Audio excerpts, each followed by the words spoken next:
블레셋이 다시 이스라엘을 침략하는 일이 생겼습니다. 자, 이전에 다윗이 블레셋을 제압했었지만 다시 그들이 일어선 겁니다. 그런데 오늘 본문을 보니까 이제 다윗도 나이가 어느 정도 들었습니다. 이전처럼 젊지 않습니다. 15절에 보니까 전쟁 중에 다윗이 피곤을 느꼈다고 합니다. 그리고 예전에 골리앗을 물리쳤을 때처럼 블레셋 진영에는 여전히 거인족 병사들이 있었다고 이야기합니다. 자, 그 중에서 300세겔이나 되는 청동기 창을 들고 싸우는 이스비브놉과 다윗이 상대하고 있었습니다. 자, 300세겔의 무게를 환산하면은요, 1세겔이 11점 몇 g이라고 합니다. 300을 곱하면은요, 35kg이 나옵니다. 이 창이 35kg 정도 되는 창이었던 겁니다. 자, 그 거구에 이스비브놉에게 다윗이 밀리고 있었습니다. 다윗이 전사할 위기까지 몰렸던 겁니다. 자, 이때였습니다. 수르야의 아들 아비새가 다윗을 구해줍니다. 그 블레셋 거인 병사를 쳐 죽였다고 기록합니다. 아비새도 대단히 용맹했던 다윗의 용사였던 것을 알 수 있습니다. 자, 스루야는 다윗의 누이라고 했죠. 이북 누이라고 되어 있는데요. 그의 세 아들은 유명한 요압, 아비새, 아사엘이었습니다. 자, 초창기에 이 아사엘이 전사하는 일이 있었죠. 그는 사울의 군대 장관 아브넬을 추격하다가 창에 불의의 일격을 맞고 전사했었습니다. 자, 그러자 둘째였던 것으로 보이는 이 아비새가 동생의 원한을 갚고자 아브넬을 살해하고 말았었습니다. 다윗의 뜻과는 달리 자기가 이제 독단적으로 살해한 것이죠. 자, 이전에는 그는 동굴에서 사울왕이 고립되었었을 때 다윗왕과 함께 왕이 되기 전에 사울왕을 죽이자고도 했었습니다. 자, 이렇게 보면은 아비새는 경솔한 측면이 있습니다. 반면에 또 아주 용맹한 측면이 있습니다. 양면이 다 있는 사람이었습니다. 그런데 오늘은 다윗이 전사할 위기에서 대단히 용맹스럽게 그를 구해냈다는 것을 알 수 있습니다. 자, 이 사건을 겪은 다음에 다윗의 휘하 신하들이 더 이상 이제 왕께서는 전장에 나가지 마실 것을 요청하게 됩니다. 왕국의 등불과 같은 다윗왕이 행여나 죽으면 안 되기 때문에 그렇습니다. 다윗은 이제 이스라엘의 등불로서 활활 타오르며 오래도록 남아 있어야 했습니다.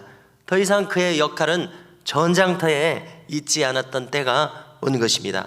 그렇습니다. 이처럼 우리는 시기적절하게 나의 역할이 주어집니다. 청년 때, 청장년 때, 또 장년 때, 노년 때의 역할이 각각 다를 수 있습니다. 그때마다 하나님께서 우리에게 부여해 주시는 역할을 충실히 감당하는 것이 우리의 몫이라고 생각합니다.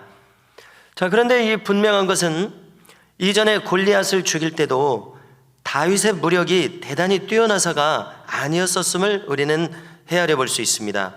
하나님께서 어린 그와 함께 하시니까 자기의 실력 이상의 전과를 올렸던 것을 우리가 기억할 수 있지 않습니까? 이처럼 우리는 다윗왕이 가졌었던 현실처럼 나에게 무엇인가 뛰어나고 압도적인 능력이 있어서 내가 무엇을 늘 할 수 있는 것이 아니라는 것을 깨닫게 됩니다. 우리는 오직 어떤 사람들입니까? 하나님께서 함께 하시고 도와주실 때, 능력을 주실 때 내가 가진 이상의 능력이 나를 통해서 나타날 수 있음을 결코 잊지 말아야 하겠습니다. 내가 가지고 있는 것, 나의 소유로 여겨지는 어떤 지식이나 건강이나 명예나 재물이 있다면 그것은 하나님이 주셨기 때문에 내가 가지게 되었음을 우리는 잊지 않아야 할 것입니다. 이것이 청지기 정신일 텐데요, 이 정신으로 평생 살 때에 우리는 오직 하나님께만 영광을 돌릴 수 있는 그러한 사람들이 될 수 있으리라 믿습니다. 자, 이제 다윗왕은 전장터에서의 역할이 아니라 왕의 고유한 역할이 더 중요한 사람이 되었던 겁니다. 왕으로서의 역할을 충실히 수행할 때 하나님께서는 어떻게 하십니까? 오늘 본문을 보니까 그에게 꼭 필요한 문무 신하들을 붙여주시는 것을 알 수 있습니다. 우리도 마찬가지죠. 내가 노심초사해서 내가 무엇을 꾸미고 무엇을 계획해서 이룰 수 있는 것이 아니라 내가 하나님의 이게 합당하게 행한다면 하나님께서는 사람을 붙여주실 것입니다. 일감을 붙여주실 것입니다. 이렇게 하나님께서 우리에게 힘을 더하여 주실 때 우리의 삶은 요셉과 같이 무슨 일을 당하든지 형통할 것입니다. 자, 하나님의 약속은 무엇입니까? 너희들의 마음밭이 옥토바치기만 하면 30배, 60배, 100배의 결실이 마땅히 있다고 이 결실을 약속하고 계십니다. 그렇습니다. 문제는 나의 마음밭이 옥토밭이냐입니다. 때때로 이제 어지러워지는 나의 마음밭을 항상 옥토밭이 되도록 주님 앞에 나의 자세와 행함을 바르게 가져가는 것이 참으로 중요할 것입니다. 하늘에서 하나님께서 허락하시면 무엇이든지 형통합니다. 길이 열립니다. 문이 열립니다. 그래서 우리의 기도에 양이 차면 물이 포도주로 변하던 기적은 하나님이 약속하신 바라는 겁니다. 자, 문제는 몇 동이까지 나의 기도의 양이 찼냐는 겁니다. 우리 교회 기도의 양이 어느 정도 찼습니까? 양이 차게 되면 하나님께서는 무엇이든지 허락하실 것을 생각하게 됩니다. 이처럼 하늘의 허락이 곧 주님의 허락이 떨어지는 역사를 기대하게 됩니다. 18절 이하를 보니까 그 후로도 이 블레셋의 거인족 병사들이 더 많이 있었다고 기록합니다. 그것은 이스라엘 진영의 위기였었을 것입니다. 그렇지만 그때마다 다윗의 용사들은 그들을 물리칩니다. 이것은 하나님의 도우심으로 말미암음입니다. 18절에 보니까 다윗의 용사 후사 사람 십부게는 블레셋의 거인족 병사 삽을 죽였다고 기록합니다. 또 19절에 보니까 베들레헴 사람 야레오르김의 아들 엘하나는 가드 골리앗의 아들 라흐미를 죽였다고 말합니다. 여기 이 가드 골리앗은 학자들이 알려주는 바에 따르면 예전에 골리앗과 동명이인이라고 합니다. 또한 21절에 보니까 다윗의 형도 용사였던가 봅니다.